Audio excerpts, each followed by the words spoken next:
Olá, seja muito bem-vindo à sua aula, à nossa aula de toda quinta-feira, às 19 horas. Estou muito feliz de estar aqui com vocês mais uma vez. Como tem sido bom esse tempo especial. Como vocês podem ver, essa aula aqui é uma aula inédita, está sendo disponibilizada para vocês, mas não vou deixar de dar o meu boa noite para todos vocês que estão constantemente aqui conosco.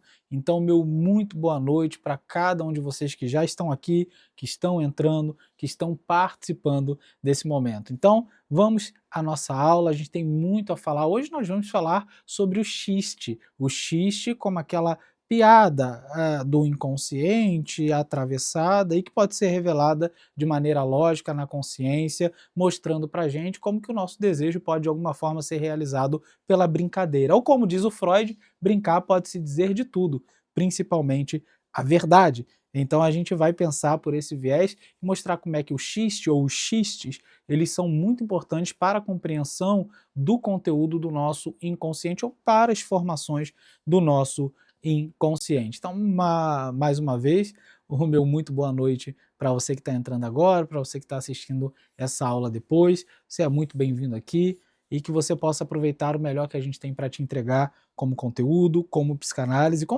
de verdade. Eu gosto de dizer isso porque a gente preza. Se a gente erra em algum momento, acredito que qualquer um possa fazê-lo. A questão é que a gente preza por fazer a psicanálise de verdade, né, sem se imbricar, sem se envolver com questões não pertinentes a ela, por mais que a psicanálise seja de caráter interdisciplinar e esteja envolvida com diversas outras questões e matérias e que a gente deve se valer, né? Eu não posso me furtar aqui a ideia do que o Jacques Lacan, um psicanalista muito famoso e que trouxe o poder que a psicanálise tem para hoje, para sua época, combatendo inclusive a psicologia do ego,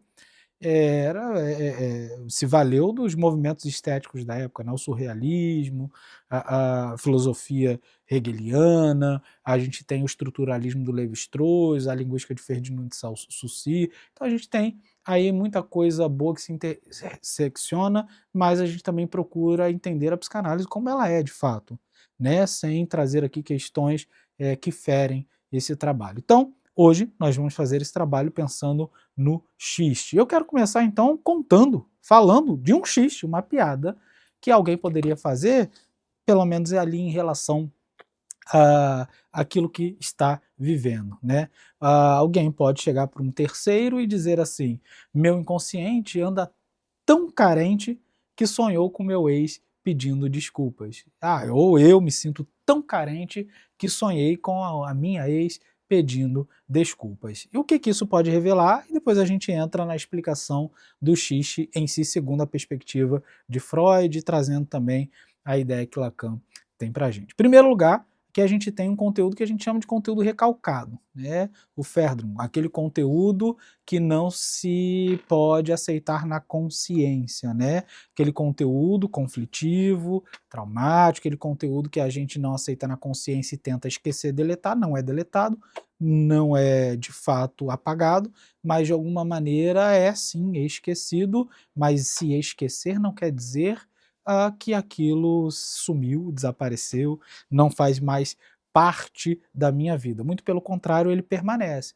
E ele permanece e volta em forma de uma formação, ele é formado de uma maneira diferente, é a formação do inconsciente. Nesse caso, ele volta primeiro em sonho, então o sonho acontece, e no sonho há uma situação engraçada, um efeito de graça, que revela um desejo que a pessoa não quer admitir conscientemente. Que desejo é esse? O desejo de fato sentir, né, esse ex, essa pessoa que tem algum valor, uma certa valia, pedindo desculpas, satisfazendo-a ou satisfazendo nesse movimento muito interessante. Então, brinca-se para poder dizer de um desejo que não se quer admitir na consciência, nesse caso, nessa piada, de que ela precisa, ou ele precisa, que aquele que fez, o deixou, o traiu, ou qualquer outra coisa do tipo, volte e peça desculpas. Então eu brinco com a carência, utilizo-me do sonho e digo o que precisa ser dito. E a gente ri.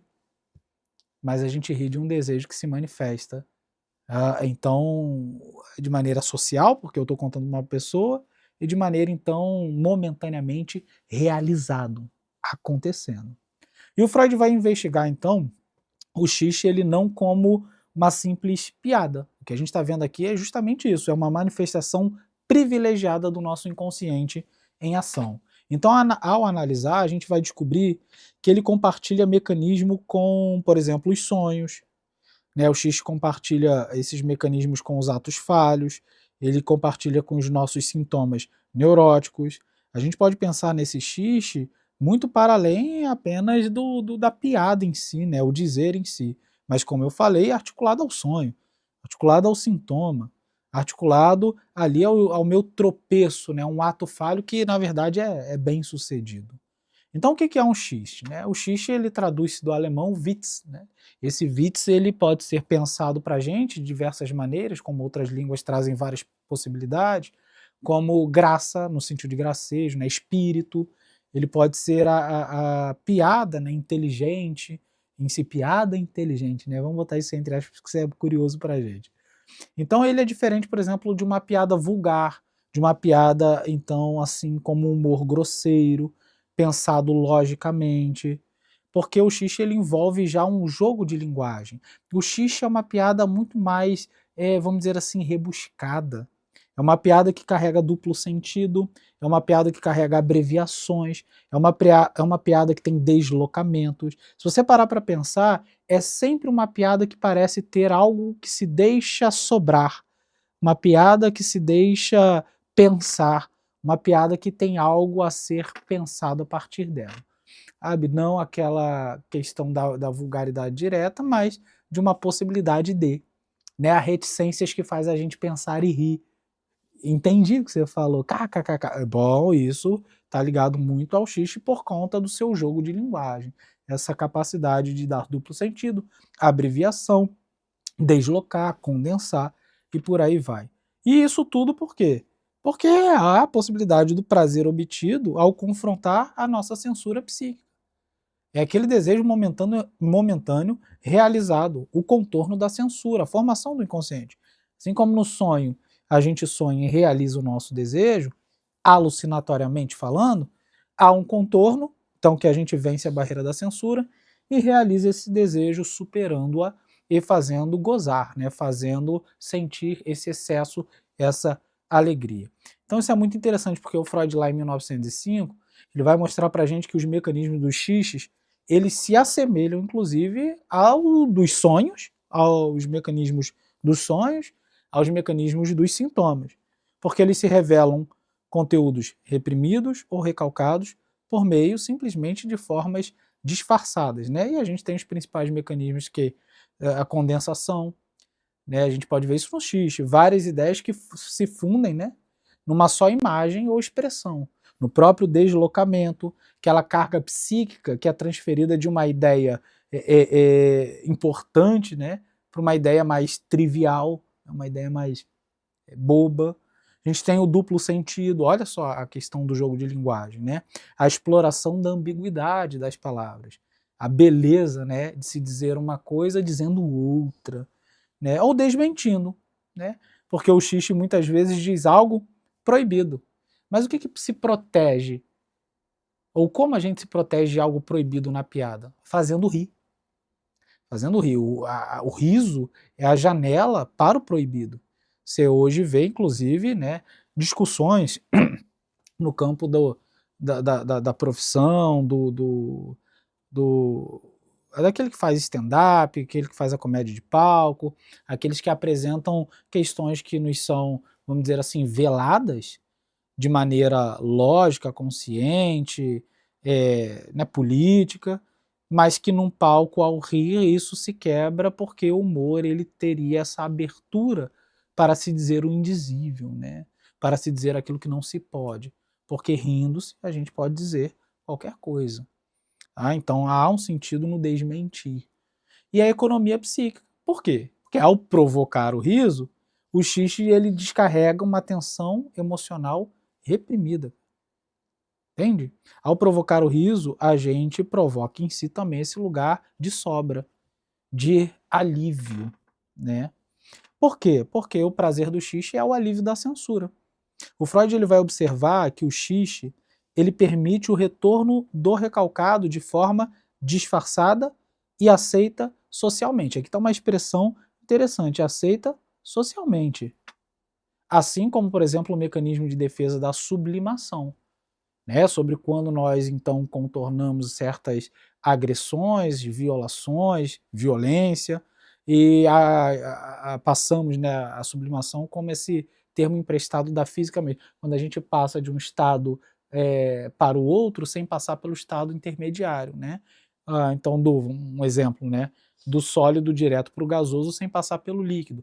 Então, bom, eu quero fazer tal coisa, mas tal coisa eu não posso, porque serei preso, é errado, então eu escolho uma terceira, que é aceita socialmente, que satisfará, né, em certa medida, aquilo que eu não posso fazer. Então, veja, eu rompo essa barreira da censura e é socialmente aceito aquilo que eu faço. Posso dar exemplo de alguém que se torna, pode ser, tá? Não estou dizendo que todos são, mas alguém que se torna policial para poder corresponder ao desejo de autoridade, domínio e até mesmo de extermínio de alguma a pessoa ou do fato de satisfazer fazendo algum tipo de coisa desse jeito, tá? Então o riso, nesse contexto, ele não é apenas prazer, mas ele é um sinal de que a censura foi vencida. Não é só o sentido de prazer, é o sentido de que aquilo foi atravessado, aquilo foi ultrapassado. E aí a gente tem a expressão, então, no Freud, que o xiste é o triunfo momentâneo. Isso aqui é muito importante. O xiste é o triunfo momentâneo do desejo sobre a repressão. Olha só que legal. É o triunfo momentâneo. Momentâneo. Há uma realização, em certa medida, do nosso prazer. Então, assim como o sonho, eu disse anteriormente, é a representação alucinada do nosso desejo, é a realização alucinada do nosso desejo, melhor dizendo, o xiste, ele também pode ser a realização momentânea de um desejo inconsciente. Só que, especialmente, segundo Freud, de teor sexual ou agressivo. Porque nessa lógica, a gente faz rir para socialmente ser aceito aquilo que a gente, vamos dizer assim, entende que seria rechaçado se fosse dito de maneira séria, de maneira a não rir. Tá? Então a gente tem o seguinte, e o que o Freud destaca é que o xiste ele requer, então, um terceiro, né? Porque o xiste ele está ligado à cultura e ao outro necessariamente. Então esse terceiro é sempre um ouvinte. O xiste, então, ele só se realiza na relação. E por isso ele revela tanto o inconsciente do sujeito, quanto a minha relação com o outro, quanto a relação do sujeito com o outro. Então a gente tem um caráter do xiste que acontece ligado a um terceiro, que é o ouvinte, e sempre revelando tanto o meu inconsciente quanto a minha relação com o outro. E por que que alguns xistes, né, eles só fazem sentido dentro de determinados contextos culturais? Porque o nosso inconsciente é atravessado pela linguagem, pela história, pela cultura.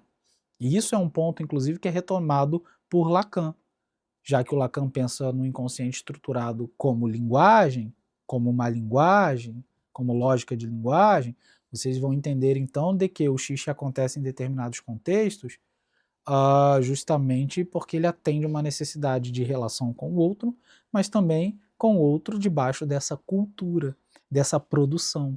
E aí é legal porque, né, tem até uma piada, né, que, por exemplo, quando você usa o som no alemão, ou usa o som dessa piada no inglês, ela passa a fazer um sentido. Mas quando você a usa, por exemplo, no contexto do português, BR, ela não tem tanto sentido. A piada seria: as galinhas são animais muito egoístas e só pensam nelas. Só que quando você traduz isso ou fala isso no inglês, fala principalmente no alemão, quando você faz o som, a fonética disso, é uma brincadeira assim, ó, só pensam nelas. Esse elas, seria o N apóstrofo elas, ele dá um sentido duplo, porque ele brinca fazendo o som do que a galinha faz. E é legal que você vê que na língua há uma piada dizendo-se uma coisa, dizendo outra, e, bom, depende do som da fala. Olha só que interessante ver de como o xiste está completamente ligado Aí a cultura, a linguagem, então a necessidade de um terceiro, que mostra o meu inconsciente, que revela a minha relação com o outro e que ultrapassa, assim, né, muito dessa lógica de piada por piada. Isso é muito legal. Então vamos lá, o Freud ele vai distinguir o xiste do humor e do cômico, sendo o xiste ligado ao inconsciente e ao recalcado. É o uso da linguagem disfarçada, esse é o xiste. E qual é o efeito que ele tem? É o alívio da censura, é o prazer inconsciente, é o realizar o desejo momentâneo que a gente precisa como forma de expressão, de gozo, de sobra, a partir daquilo que, vamos dizer, me falta, me atravessa, é conflitivo. O humor seria então a superação do sofrimento pela atitude subjetiva, sendo então o efeito psíquico a sublimação, a elevação psíquica, e o cômico é a observação de algo ridículo no outro ou em si mesmo, que é a liberação da nossa energia psíquica, né? Essa forma de realizar, não necessariamente o desejo. Então, como é que a gente pode pensar o xiste na clínica? Na escuta clínica, o xiste pode parecer como um ato falho, né? Com uma roupagem divertida, né? A gente pode dizer assim. Aquela defesa contra conteúdos dolorosos, a forma, né, da gente dizer o indizível. Por exemplo, um paciente que ri, né, ao relatar dos seus traumas, como sinal de defesa. Isso é muito característico. O uso de ironias e sarcasmo como expressão velada da agressividade. Né? Tem um exemplo que a gente pode pensar quando um terapeuta interroga sobre uma espécie de perseguição, mas não no campo necessariamente da paranoia, mas uma espécie de vamos dizer assim, sentido ou sentimento de perseguição pelo indagar do terapeuta, que faz com que o paciente então leve isso para uma outra sessão na brincadeira, dizendo assim: ora, você está me perseguindo, né? Como se dissesse assim, ó, terapeuta, você tem mania de perseguição, hein? Porque parece que você está sempre contra mim. Bom, ele sabe que na terapia há um movimento de se estar contra, muito entre aspas, né, que é só a didática, contra o paciente.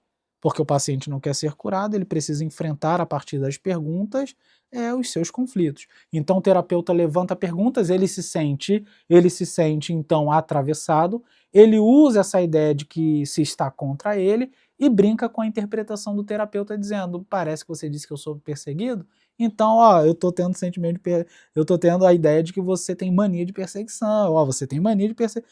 Você disse que eu me sinto perseguido, então você tem mania de perseguição. Então parece que você está sempre contra mim.